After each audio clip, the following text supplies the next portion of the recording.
আপনি কি ইবাদত করছেন তার থেকে বেশি ইবাদত করনে वाला ছিল ইবলিস।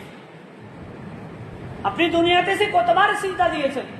যে ইবলিস 24 ঘন্টায় সারা দিন সিজদায় থাকতো, যে ইবলিস সবসময় আল্লাহর হুকুমকে পালন করত, যে ইবলিস ছিল ফেরেশতাদের সরদার, যে ইবলিস ছিল ফেরেশতাদের সরদার ছিল, আপনি কি ইবাদত করেন তার থেকে হাজার হাজার গুণ ইবাদত করত ইবলিস। তাকে ফেরেশতাদের সরদার থেকে শয়তানদের সরদার করেছে একটাই কারণ, তার হচ্ছে তাকাব্বুর আর অহংকার।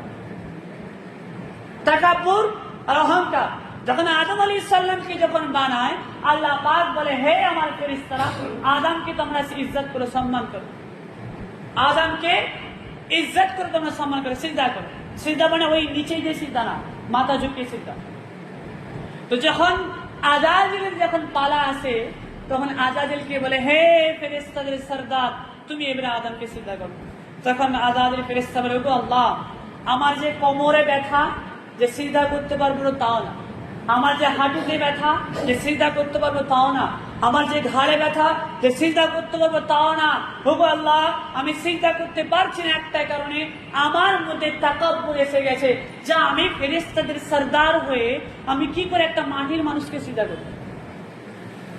আমি এত বড় একটা ফেরেশতাদের সরদার হয়ে আমি কিভাবে আমি একটা মাটির মানুষকে সিজদা করব? ওগো আল্লাহ, আমি ওই জন্য সিজদা করতে পারছি না। আল্লাহ রাব্বুল ইজ্জত বলে, হে আজাজিল, তুমি এতদিন ফেরেশতাদের সরদার ছিলে, আজ থেকে তোমাকে আমি শয়তানদের সরদার, আমি ইবলিস বানিয়ে দিলাম। আজ থেকে তোমাকে শয়তানদের সরদার বানিয়ে দিলাম। তো আমার মনে হয় যারা নামাজ পড়ে না, যারা সিজদা করতে পারে না, তারা ওই আল্লাহর বান্দা না, তো নবীর দলের না, তারা হচ্ছে ওই ইবলিসের দলে, তারা হচ্ছে ইবলিসের দলে। কারণ ইবলিস বলেছিল, আল্লাহ আমার তো হাঁটু ব্যথা না, কোমরে ব্যথা, যে জন্য আমি সিজদা করতে পারছি না, আল্লাহ আমার তাকাব্বুর অহংকারের জন্য। তাহলে যারা নামাজ পড়ে না, নিশ্চয়ই তাদের মধ্যে অহংকার তাকাব্বুর আছে। যারা নামাজ পড়ে না, নিশ্চয়ই তার মধ্যে তাকাব্বুর আছে। তাহলে আল্লাহ পাক আমাকে সময় সুযোগ দিয়েছে, আমার চিন্তা ভাবনা দিয়েছে, আমাকে জ্ঞান বুদ্ধি দিয়েছে, একটু ভালো জায়গায় কাজে লাগায়। আল্লাহর বান্দা এখনো সুযোগ আছে।